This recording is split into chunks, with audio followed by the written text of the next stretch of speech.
husband told me, I can't keep lying to myself. Your sister is the one I really want. I answered back, then have her. 1 year later, I was the owner of the most successful gym in the city. What my ex-husband did when he saw me happier than ever with my new fiancé still makes me die with laughter. Joseph and I had been trying for a baby for 18 months. I planned to surprise him that I was pregnant on his birthday. Already had the positive test and a list of 100 baby names set up. But then Ashley called him. My younger sister, the fitness influencer with the perfect body and a bachelor's degree, whose bikini pics Joseph double-tapped daily, while I still dressed up every night begging him for the same attention. I want to talk about something, Joseph said, still scrolling through Netflix. Me and Ashley talked. She's more equipped for what I want from life. 7 years of working overtime to pay for his community college, ruining my body with IVF treatments, everything. He was tossing into the garbage because my own sister sweet-talked in his ear. Then have her, I found myself saying through tears. He looked up from the TV. Wait, you're just okay with it? Do you even love me? I do love you, but clearly my love isn't enough. So just take your things and go. He left to meet Ashley at a photo shoot that same evening. Came back to get his things the next morning. Her hair tie was on his wrist, her lipstick still on his neck. He smelled like her. We slept in separate beds. He lied right to me. What Joseph didn't know was I'd already been suspicious. Ashley opened up to him more than her own friends. Always invited him to come work out. Hired him as a replacement photographer for one of her shoots. My mom called me exactly 24 hours later. Did you hear? Joseph and Ashley are finally together. Aren't you just delighted for them? Our 7 years of marriage was worth nothing. A couple of flirty attempts from Ashley and all of a sudden everyone's calling them the best thing that happened to this family. I'm sure you'll meet someone new, sweetie. Ashley's just hard to compete with. I was so close to punching them. To telling them about the baby. Instead, I ended the call and focused on my pregnancy. I miscarried 3 weeks later. Doctors said it was stress and improper fusion. I was at rock bottom. That Monday, I drove past a gym on my way home from work. The sign on the front door said, "Cleanup crew hiring. No qualifications needed." With my life plans derailed, I said screw it and parked my car. The gym owner was a retired bodybuilder. "You look like nothing a six-pack and a glute workout couldn't solve," she said. I chuckled for the first time in months. I got the job, and up in that weight room, nothing else mattered. Just me and the barbell. Not Joseph, Ashley, not my parents celebrating their engagement. I came home one day to Ashley helping Joseph clear out the last of his stuff. "You're sweaty," Ashley commented, handing me a napkin. Stares are hard for certain people. They both laughed at her joke. I didn't say a word. Just went to change as they loaded things into their car. The gym became my outlet. What I saved, I spent on protein supplements and workout clothes that made me feel slay. The gym owner noticed I hit my goal weight and decided to pay for my qualification. Within 8 months, I had my personal training license. I started coaching women who paid me $60 an hour. One woman, Mary Ann, the wife of a real estate agent, particularly liked me. "You're an inspiration. We need more people like you." She told me about an old for-sale building on the side of town without a gym. She got her husband to cut me a deal. I put my life savings into it and slept on the unheated floor eating tinned food, but people in Mary Ann's circle were already offering thousands for equity in my future gym. Joseph actually contacted me 2 months after that. "Saw on your IG you're a PT now. Being like Ashley won't win me back, you know?" I ignored him. I was busy driving with Mary Ann to an investor meeting where the equipment of my gym would be funded. $150,000 for the best machines around. When my gym finally opened, I had 750 members within 8 weeks, turning $50,000 in profit in my first 3 months alone. Mary Ann was in disbelief when I told her, "You're achieved more than any lousy influencer ever will. Your sister's still getting half naked for money?" Finally, the invitations to Ashley and Joseph's 1-year wedding anniversary came around. My parents begged me to come. Joseph had something to say. I went with Dale, Mary Ann's nephew. Tall, educated, Olympic weightlifter, genuinely inspired by my gym story. We'd been engaged for 2 months. Joseph's reaction when he saw us was to die for. Dale's broad shoulders, my pregnant belly bump. Dale's quiet assertiveness that screamed competence. Everything Joseph dreamed of. Ashley was pregnant too, but she looked defeated. She pulled me aside. "Girl, please help. Joseph knows." By the time she started explaining, Joseph stood up and clinked his glass. "Attention, everyone." Ashley's face went white. "The bump you see on Ashley's belly," Joseph continued, "is not because of me." Everyone went white. "I'm infertile, which means that Ashley is pregnant with someone else." Then he turned to me. "I love you. And leaving was my biggest mistake. I'm never gonna leave you again." He started walking towards me. I took 3 steps backward and my hand went straight to my belly.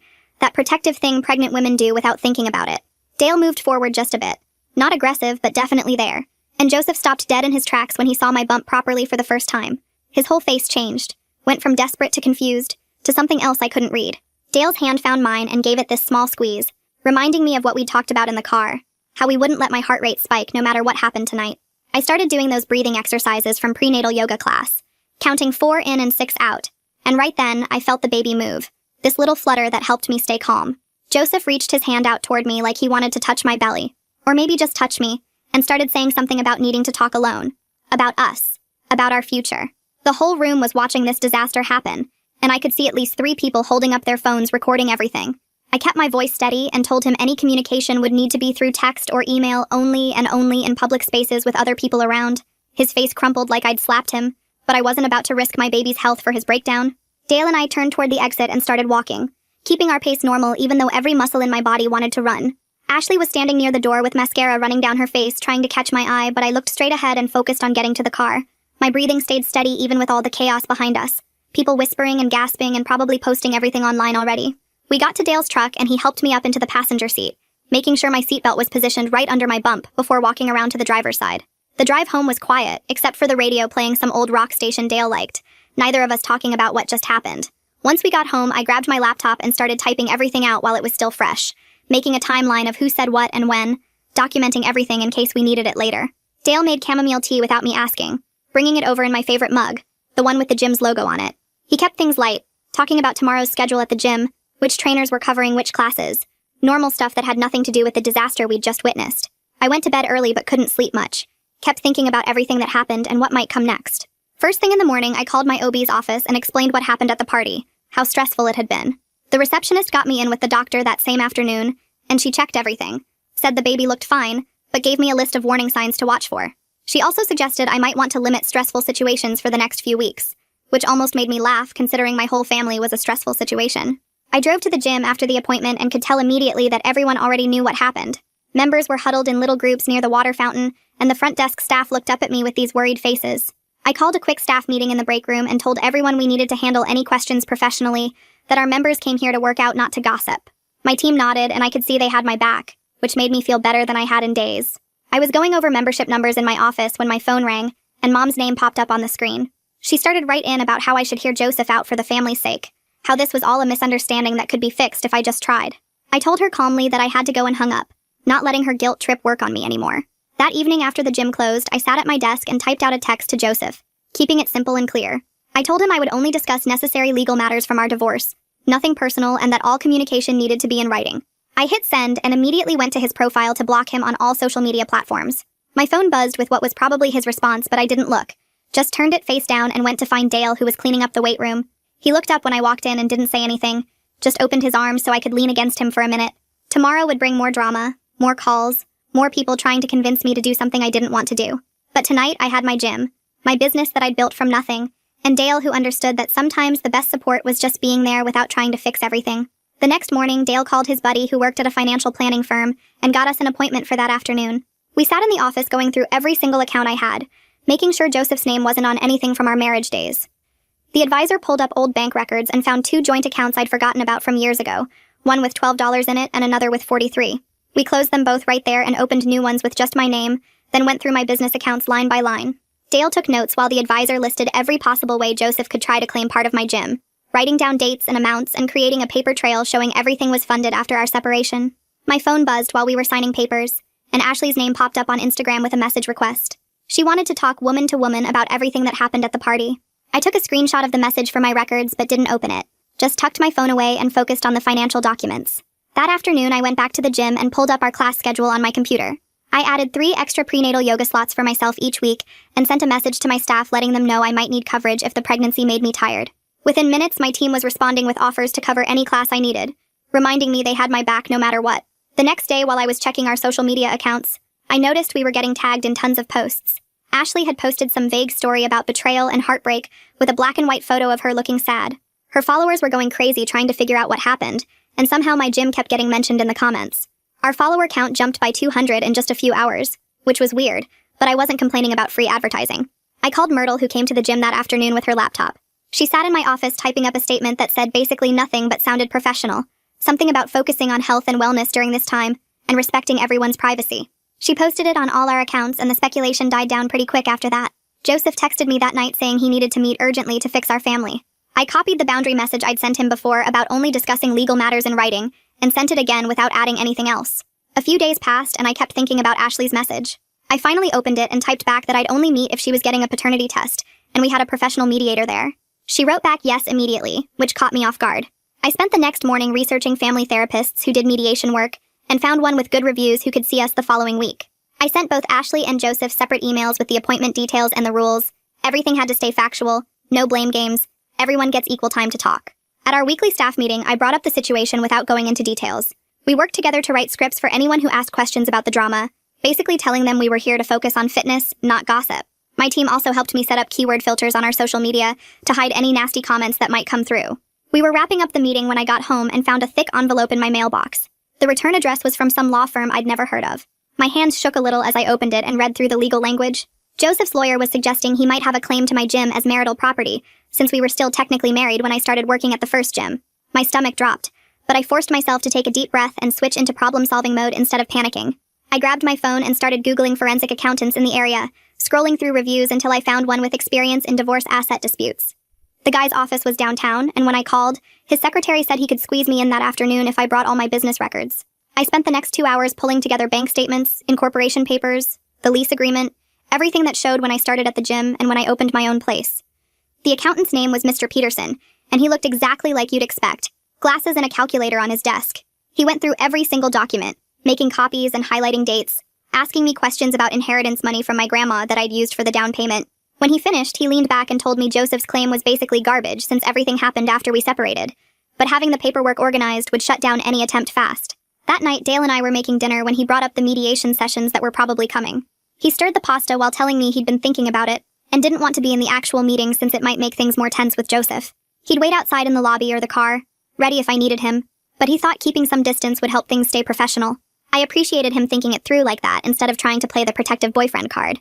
We were cleaning up when my phone buzzed with a text from my mom. 5 words that made my stomach turn. Don't destroy our family. I stared at it for a full minute, feeling that old guilt trying to creep in, but then I just deleted it and blocked her number for now. 2 days later, I woke up to find blood on my underwear. Not a lot, but enough to send me into full panic mode. Dale drove me to the emergency room while I tried not to completely lose it, convinced something was wrong with the baby. The triage nurse got me in pretty quick when I explained I was pregnant and bleeding. They did an ultrasound and the doctor said everything looked fine, just some spotting from stress. Totally normal, but I needed to rest more. She wrote me a prescription for anxiety meds that were safe during pregnancy and suggested I find a therapist who specialized in prenatal stress. The next morning, I got an email from the mediator I'd contacted with available times for our first session. She laid out all the ground rules in writing. Everyone sticks to facts, not feelings. No yelling or blame spirals. Each person gets equal time to talk without interruption. Just having structure and rules made my chest feel less tight. I picked a slot for the following week and forwarded it to both Joseph and Ashley. Ashley messaged me on Instagram later that day saying she'd already agreed to do the paternity test, but wanted to know if I'd go with her to the appointment for support. I typed back that the mediator would handle coordinating all that stuff, and we should keep our distance until then. She sent back a thumbs up emoji, and that was it. The mediation appointment came faster than I expected. Dale drove me, but stayed in the car like we'd discussed. The mediator's office was one of those neutral beige spaces designed not to trigger anyone. Joseph was already there when I walked in. Wearing a suit like this was a job interview. He started talking the second we all sat down, reading from his phone about how sorry he was for everything, how he'd been in therapy working on himself. But then without even taking a breath, he switched to talking about dividing up property and assets like we were business partners dissolving a company. I cut him off and stated clearly that there would be no reconciliation, period, and any discussion about assets needed to go through our lawyers only. The mediator wrote everything down, and at the end she summarized what we'd agreed on. No contact between sessions, Ashley's paternity test was scheduled for next week, and all financial discussions would happen through legal counsel only. She made us both sign a paper acknowledging these agreements. Having it all documented and official made me feel protected for the first time in weeks. My gym was hosting a charity fundraiser that weekend for the local women's shelter, and I decided to show up for just an hour to thank everyone. The second I walked in, my regular members formed this protective circle around me, steering conversations away from anything personal and keeping the nosy people at bay. One woman actually stepped between me and someone who started to ask about the situation, and changed the subject to the new equipment we'd ordered.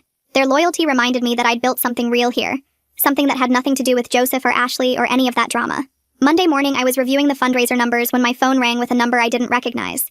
The woman on the other end said she was a reporter from the local news and wanted to comment on my family situation after someone had leaked video from the anniversary party. I gave her exactly 2 boring sentences about how everyone deserves privacy during difficult times, and mental health should be the priority, then hung up before she could ask anything else. 2 days later, I was sitting in the forensic accountant's office looking at spreadsheets that made my head spin. She walked me through every possible outcome, from Joseph getting nothing to him somehow claiming part of my gym. The worst-case scenario had me losing 30% of the business value if his lawyer could prove marital assets were used. I opened a separate emergency account that afternoon and moved $50,000 into it just in case things went sideways. Dale found me that evening staring at the ceiling in bed and climbed in next to me without saying anything at first. Then he cleared his throat and told me he'd been thinking about us and the wedding we'd been planning. He was worried people would always compare him to Joseph, that he'd never be seen as his own person in my life. We talked for 2 hours about slowing everything down until the legal mess was over. The next morning, I drove myself to my first prenatal class at the hospital. The instructor was this tiny woman who'd delivered 5 kids herself, and she spent the whole hour teaching us breathing techniques. She kept saying we needed to advocate for ourselves during delivery, and not just go along with whatever the doctor suggested. I practiced the breathing exercises while she talked about birth plans and pain management options. Every woman there looked just as nervous as me, but by the end we were all breathing together like some weird choir. 3 days passed before the next mediation session where Ashley finally broke down crying. She admitted through tears that the father was Edwin Wyatt, this photographer she'd worked with on multiple shoots over the past year. The mediator wrote down his full name and contact information while Ashley stared at her hands looking completely defeated.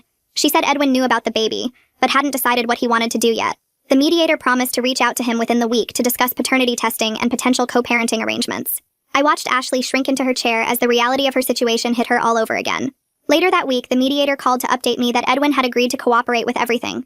He'd already scheduled his paternity test and was willing to discuss custody arrangements once the results came back. The mediator said he seemed relieved to have someone neutral handling the situation instead of dealing directly with Ashley. A thick envelope arrived from Joseph's therapist through the mediator's office the following Monday. The summary inside explained that Joseph was working through his shame about being infertile and his need to control situations when he felt inadequate.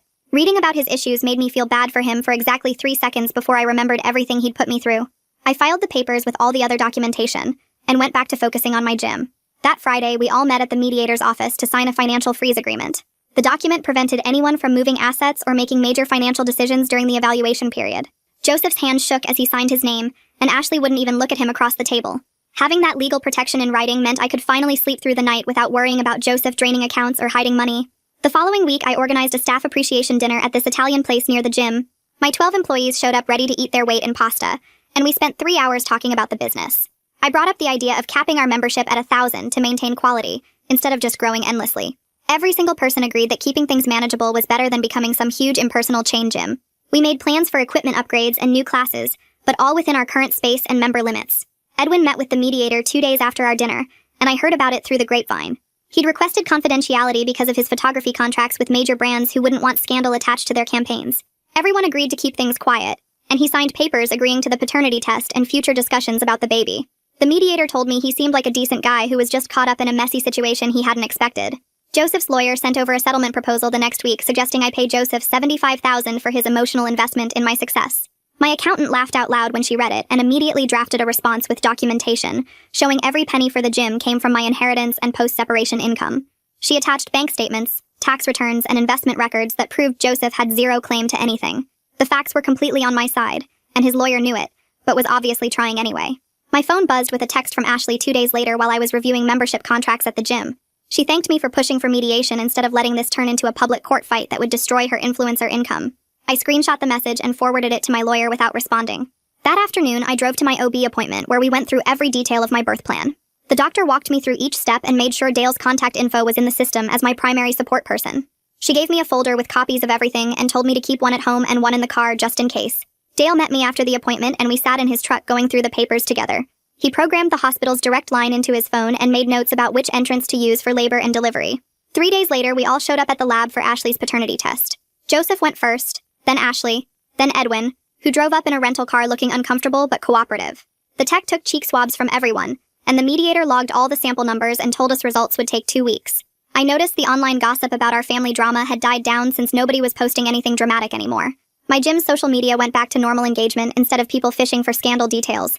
The forensic accountant called me that Friday with the preliminary financial report. She walked me through every page showing how my inheritance from my grandmother funded the down payment, and all the renovation costs came from my post-separation income. The equipment was bought with business loans I qualified for based on my personal training income. Joseph's name wasn't on a single document, and she said his lawyer would be stupid to keep pushing after seeing this evidence. The next mediation session was scheduled for Monday morning, and I showed up with my stack of financial documents. Joseph sat across from me with a typed statement his therapist had helped him write. He read it slowly, taking responsibility for his choices and the pain he caused without asking for reconciliation or forgiveness. I kept my face neutral and just nodded when he finished reading. The mediator made copies for everyone and we moved on to the next agenda item. Ashley posted on her Instagram that night announcing a break from social media to focus on health and family. Her comments section exploded with speculation, but she didn't respond to any of it. I felt the tight feeling in my chest loosen for the first time since the anniversary party. Dale noticed me sleeping better and mentioned it while we made breakfast together. The paternity results came back exactly 2 weeks after the test. The mediator called each of us separately to share the results before our next group meeting. Edwin was confirmed as the father of Ashley's baby with 99.9% certainty. I felt weird relief knowing that question was finally answered even though it didn't directly affect me. Ashley and Edwin started meeting with the mediator separately to work out a co-parenting agreement. I heard through the mediator that they were being surprisingly mature about custody schedules and financial support. Edwin had good insurance through his photography work and offered to add the baby to his plan. They agreed to shared legal custody with Ashley having primary physical custody, and Edwin getting weekends once the baby was old enough. The mediator said they were actually communicating better than most couples she worked with. Joseph's lawyer finally convinced him to accept reality after seeing all my financial documentation. They drafted a settlement where Joseph would receive $5,000 as a goodwill gesture and sign away any claims to my business or other assets. I agreed just to get everything finished and legally protected. We met at the mediator's office on a Thursday afternoon to sign the final papers. Joseph's signature was shaky, but he signed every page without complaining. The mediator notarized everything and gave us each certified copies. That knot in my chest that had been there for months finally disappeared completely. I went back to my normal routine at the gym and focused on growing the baby. Dale came with me to every appointment and we practiced breathing exercises together in the evenings. Everything felt calm and controlled until I was teaching a morning spin class 5 weeks before my due date. The first contraction hit hard enough that I had to grip the handlebars to stay upright. I tried to keep going, but the second one came just 3 minutes later. One of my regular members who was a nurse jumped off her bike and helped me to the office. Dale answered his phone on the first ring and said he was on his way. He showed up in 12 minutes and helped me to his truck while staying completely calm. He grabbed the hospital bag we'd packed weeks ago and drove steady but fast while I breathed through contractions that kept getting stronger. The birth plan we'd practiced kicked in perfectly, and the nurses were ready for us when we arrived at the emergency entrance. They got me into a room right away, and the contractions kept getting worse every couple minutes. The nurse checked me and said I was already at 6 centimeters, which explained why everything hurt so bad. Dale held my hand and counted through each contraction while I tried to remember all those breathing exercises we practiced. Hours went by with machines beeping and nurses coming in and out to check the monitors. Around hour 8, things slowed down and the baby's heart rate dropped a little, which made everyone move faster. The doctor came in and explained they might need to do a C-section if things didn't pick up soon. I squeezed Dale's hand harder and focused on pushing when they told me to. Another 4 hours of pushing and repositioning and the doctor using some kind of vacuum thing to help. Finally, at 3:47 a.m., our daughter came out screaming and they put her right on my chest. Dale actually cried when she wrapped her tiny fingers around his pinky, and I'd never seen him cry before. The nurses cleaned her up and weighed her while I got stitched up from tearing. 7 pounds 2 ounces and perfectly healthy despite coming early. That night, while Dale slept in the uncomfortable chair next to my bed, I pulled out my phone and typed a quick message to Ashley. Just said I hoped her delivery went smoothly when her time came and to take care of herself. Felt weird but also right somehow. She read it but didn't reply, which was fine. We stayed 2 more nights in the hospital learning how to change diapers and swaddle and all that stuff. When we finally got home, there were containers of food stacked on our porch from my gym staff. They'd organized this whole meal train thing without me even asking. Casseroles and soups and salads all labeled with heating instructions. I texted my assistant manager the passwords for the scheduling system and told her to handle everything for the next 2 weeks. She sent back a thumbs up and told me not to worry about anything.